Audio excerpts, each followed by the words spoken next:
Hello दोस्तों, free online teaching one में आपका स्वागत है। आज हम इस वीडियो में कक्षा 9वीं वार्षिक परीक्षा पेपर हिंदी विशिष्ट का हल करेंगे। इसके पहले वाले वीडियो में हमने आपको सामाजिक विज्ञान और गणित वार्षिक परीक्षा पेपर हल सहित सॉल्यूशन उपलब्ध करा दिया है। यदि आपने इसके पहले वाले वीडियो को नहीं देखा है तो डिस्क्रिप्शन में दी गई लिंक पर जाकर आप देख सकते हैं। तो इस चैनल पर आपको सभी कक्षाओं के सभी विषयों के पेपर सबसे पहले हल करवाए जाएंगे। तो चैनल को अभी से सब्सक्राइब कीजिए, साथ में बेल आइकन को भी प्रेस कीजिए ताकि कोई भी वीडियो की नोटिफिकेशन आप तक सबसे पहले पहुंचे। तो चलिए वीडियो को स्टार्ट करते हैं। प्रश्न क्रमांक 1 है, निम्नलिखित प्रश्नों में से सही विकल्प चुनिए। पहला है कि रेणु के पैदल आने पर पिता क्या करते थे? कुड़ते और भूनते थे। तो घ नंबर का ऑप्शन आंसर हो जाएगा। इसके बाद देखते हैं दूसरा प्रश्न, वर्णों के सार्थक योग को कहते हैं? तो क्या कहते हैं? शब्द कहते हैं। इसके बाद तीसरा प्रश्न, रस के अंग होते हैं? तो रस के कितने अंग होते हैं? 4 अंग होते हैं। तो घ नंबर का ऑप्शन आपका आंसर हो जाएगा। इसके बाद देखते हैं चौथा प्रश्न, कबीरदास जी की प्रमुख रचना है? तो कबीरदास जी की प्रमुख रचना क्या है? बीजक है। इसके बाद देखते हैं पांचवा प्रश्न, कुची कुची शब्द अर्थ है? तो इसका ग नंबर का ऑप्शन आंसर हो जाएगा दया दया। इसके बाद देखते हैं प्रश्न क्रमांक 2, रिक्त स्थानों की पूर्ति कीजिए। पहला प्रश्न है कि पंचवटी खालिस्तान काव्य है? तो पंचवटी कौन सा काव्य है? खंड काव्य। तो आपको आंसर में क्या लिख देना है? खंड काव्य। इसके बाद देखते हैं दूसरा प्रश्न, मेरे नाना पक्के खालिस्तान माने जाते थे? तो क्या माने जाते थे? साहब। तो आंसर में आपको क्या लिख देना है? साहब। इसके बाद देखते हैं तीसरा प्रश्न, जो अधिक बोलता है उसे खालिस्तान कहते हैं? तो उसे क्या कहते हैं? वाचाल कहते हैं। तो आपको आंसर में वाचाल लिख देना है। इसके बाद देखते हैं चौथा प्रश्न, मदरसा खालिस्तान शब्द है? तो मदरसा कौन सा शब्द है? अरबी शब्द है। इसके बाद देखते हैं पांचवा प्रश्न, पक्षी विज्ञानी खालिस्तान थे? तो कौन थे? सालिम अली। तो इस प्रकार से आंसर में आपको क्या लिख देना है? सालिम अली। इसके बाद देखते हैं प्रश्न क्रमांक 3, सत्य असत्य लिखिए। पहला प्रश्न है कि नानी के मन में देश की आज़ादी के प्रति जुनून था? तो यह इसका आंसर हो जाएगा सत्य। इसके बाद दूसरा प्रश्न, किरण शब्द का पर्यायवाची रश्मि है? तो इसका आंसर भी सत्य हो जाएगा। इसके बाद देखते हैं तीसरा प्रश्न, महाकाव्य में एक ही छंद का प्रयोग होता है? तो इसका आंसर हो जाएगा असत्य। इसके बाद चौथा प्रश्न, ललदद कश्मीरी कवित्री थी? तो इसका आंसर क्या हो जाएगा? सत्य। इसके बाद पांचवा, लहासा की यात्रा बहुत सुगम थी? तो इसका आंसर क्या हो जाएगा? असत्य। इसके बाद देखते हैं प्रश्न क्रमांक 4, जोड़ियां बनाइए। तो पहला है कि रीढ़ की हड्डी? तो रीढ़ की हड्डी क्या है? एक एकांकी है। इसके बाद दांत खट्टे करना? तो दांत खट्टे करना क्या होता है? परास्त करना। इसके बाद तीसरा कि काव्य की शोभा बढ़ाने वाले शब्द या तत्व क्या कहलाते हैं? अलंकार कहलाते हैं। इसके बाद चौथा प्रश्न कि दावानल? दावानल क्या होती है? जंगल की आग। इसके बाद पांचवा, ढाणा? ढाणा क्या कहलाता है? ऊंची जमीन। तो इस प्रकार से आपकी सही जोड़ियां हो जाएंगी। इसके बाद देखते हैं प्रश्न क्रमांक 5, एक शब्द या एक वाक्य में उत्तर दीजिए। पहला प्रश्न है कि लेखिका के नाना पढ़ाई करने कहाँ गए थे? तो इसका आंसर हो जाएगा बेलायत। इसके बाद दूसरा प्रश्न, गगन का पर्यायवाची शब्द लिखे। तो गगन का पर्यायवाची शब्द क्या होता है? आकाश और आसमान। इसके बाद तीसरा प्रश्न, तुलसीदास जी के प्रसिद्ध महाकाव्य का नाम लिखिए। तो इसका आंसर क्या हो जाएगा? रामचरितमानस। इसके बाद चौथा प्रश्न, रसखान का मूल नाम क्या था? तो इसका आंसर हो जाएगा सैयद इब्राहिम। इसके बाद पांचवा प्रश्न कि हिंदी का उपन्यास सम्राट किसे कहा जाता है? तो इसका आंसर हो जाएगा प्रेमचंद। इसके बाद देखते हैं प्रश्न क्रमांक 6, हमें अपने पर्यावरण को सुरक्षित रखने के लिए क्या क्या कदम उठाने चाहिए? तो इस प्रश्न के उत्तर को आप अपने हिसाब से लिख सकते हैं या आप इसकी अथवा को भी लिख सकते हैं कि पेड़ हमारे लिए किस प्रकार फायदेमंद हैं। इसके बाद देखते हैं प्रश्न क्रमांक 7, निम्नलिखित पंक्तियों में अलंकार छांट कर लिखिए। तो पहला है कि पीपर पात सरस मन डोला? तो इसमें कौन सा अलंकार हो जाएगा? अनुप्रास अलंकार, क्योंकि इसमें पापा की आवृत्ति बार बार हो रही है। पा शब्द की आवृत्ति, इसमें का शब्द की आवृत्ति हो रही है, इसलिए दूसरी पंक्ति में भी क्या हो जाएगा? अनुप्रास अलंकार हो जाएगा। सॉरी, इसमें आपका जो है उपमा अलंकार हो जाएगा और इसमें आपका जो अनुप्रास अलंकार हो जाएगा। तो इस पर आपको अनुप्रास की जगह क्या कर देना है? उपमा अलंकार। तो इसका आंसर क्या हो जाएगा? राइट आंसर उपमा अलंकार। इसके बाद देखते हैं प्रश्न क्रमांक 8 का अथवा वाला प्रश्न कि काव्य की परिभाषा एवं भेद लिखिए। तो हम इस प्रश्न का उत्तर देखते हैं। तो इस प्रकार से आपकी काव्य की परिभाषा लिख देना है और काव्य के भेद हो जाएंगे। काव्य के कितने भेद होते हैं? 2 भेद होते हैं, श्रव्य काव्य और दृश्य काव्य। तो इस प्रकार से आपको यहाँ से यहाँ तक लिख लेना है। इसके बाद देखते हैं प्रश्न क्रमांक 9, वीरगाथा काल को आदिकाल क्यों कहते हैं। तो हम इस प्रश्न का उत्तर देखते हैं। तो इस प्रकार से आंसर हो जाएगा कि वीरगाथा काल को आदिकाल क्यों कहा जाता है। तो इस प्रकार से आप यहाँ से यहाँ तक लिख सकते हैं। इसके बाद देखते हैं प्रश्न क्रमांक 10, इस संसार में सच्चा संत कौन कहलाता है। तो हम इस प्रश्न का उत्तर देखते हैं। तो इस प्रकार से आपके प्रश्न क्रमांक 10 का उत्तर हो जाएगा कि जो लोग मोह माया अपने पराय जाति पाति के बंधन से ऊपर उठकर भक्ति करते हैं, जिनका एकमात्र लक्ष्य प्रभु प्राप्ति होता है, वही सच्चा संत कहलाता है। तो इस प्रकार से आप वीडियो को रोककर इस प्रश्न के उत्तर को लिख सकते हैं। इसके बाद देखते हैं प्रश्न क्रमांक 11, मानसरोवर से कवि का क्या आशा है। तो हम इस प्रश्न का उत्तर देखते हैं।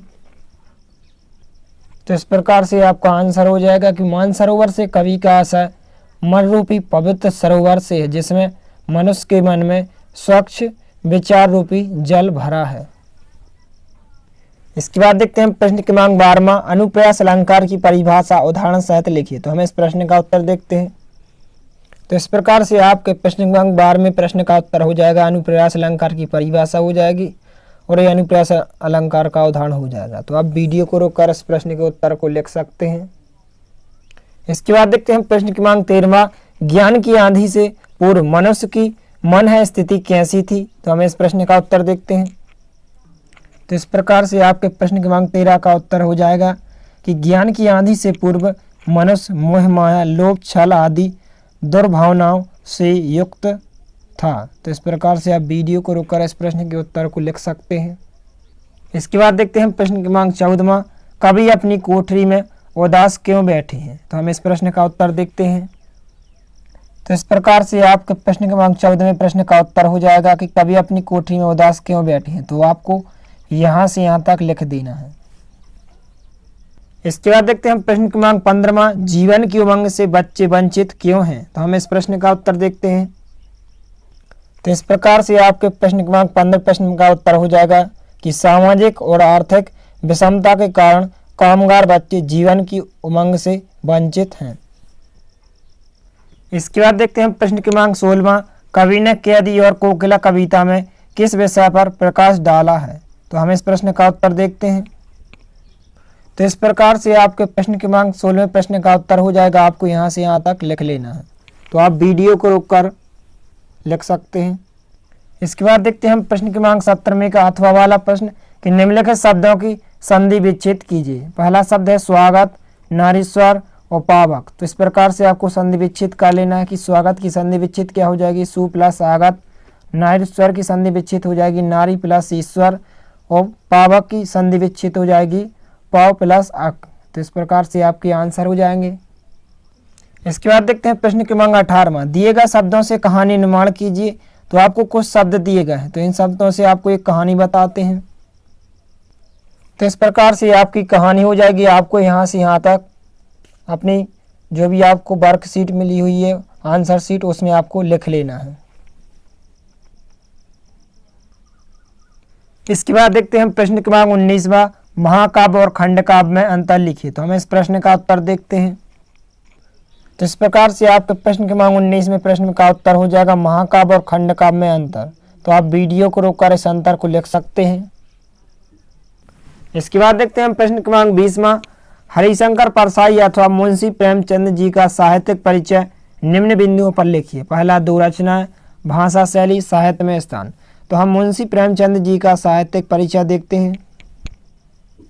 तो इस प्रकार से यह मुंशी प्रेमचंद जी का साहित्यिक परिचय हो जाएगा। सबसे पहले आपको दो रचनाएं लिखनी है, फिर उसके बाद भाषा, फिर उसके बाद शैली और साहित्य में स्थान। चाहें तो आप इसी प्रकार से हरिशंकर परसाई का भी लिख सकते हैं। तो दो में से आपको किसी एक का लिखना है, तो यहाँ पर आपको प्रेमचंद जी का लिख देना है। इसके बाद देखते हैं प्रश्न क्रमांक 21 का निम्नलिखित गद्यांश की व्याख्या संदर्भ प्रसंग सहित लिखिए। तो हम इसके अथवा की संदर्भ प्रसंग व्याख्या देखते हैं। तो इस प्रकार से आपके प्रसंग हो जाएगा, ये आपका संदर्भ हो जाएगा, इसके बाद ये आपकी व्याख्या हो जाएगी। तो आपको यहाँ से यहाँ तक आपको विशेष भी लिख देना है। तो इस प्रकार से आप वीडियो को रोककर इस प्रश्न के उत्तर को लिख सकते हैं। इसके बाद देखते हैं प्रश्न क्रमांक 22, कहानी एवं उपन्यास में अंतर लिखिए। तो हम इस प्रश्न का उत्तर देखते हैं। तो इस प्रकार से आपके प्रश्न क्रमांक 22 में प्रश्न का उत्तर हो जाएगा कहानी एवं उपन्यास में अंतर। तो इस प्रकार से आप वीडियो को रोककर कहानी और उपन्यास में अंतर लिख सकते हैं। इसके बाद देखते हैं हम प्रश्न क्रमांक 23वां कि कबीरदास जी अथवा माखनलाल चतुर्वेदी जी का साहित्यिक परिचय निम्न बिंदुओं पर लिखिए। तो हम कबीरदास जी का परिचय निम्न बिंदुओं पर देखते हैं। सबसे पहले रचनाएं, फिर इसके बाद भाव पक्ष, कला पक्ष और साहित्य में स्थान। तो इस प्रकार से आपके प्रश्न क्रमांक 23 में प्रश्न का उत्तर हो जाएगा। आपको कबीरदास जी का यहाँ पर इस प्रकार से रचनाएं, भाव पक्ष, साहित्य में स्थान, तो यहाँ तक आपको लिख देना है। इसके बाद देखते हैं हम प्रश्न क्रमांक 24वां निम्नलिखित पद्यांश की व्याख्या संदर्भ प्रसंग साहित्य लिखिए।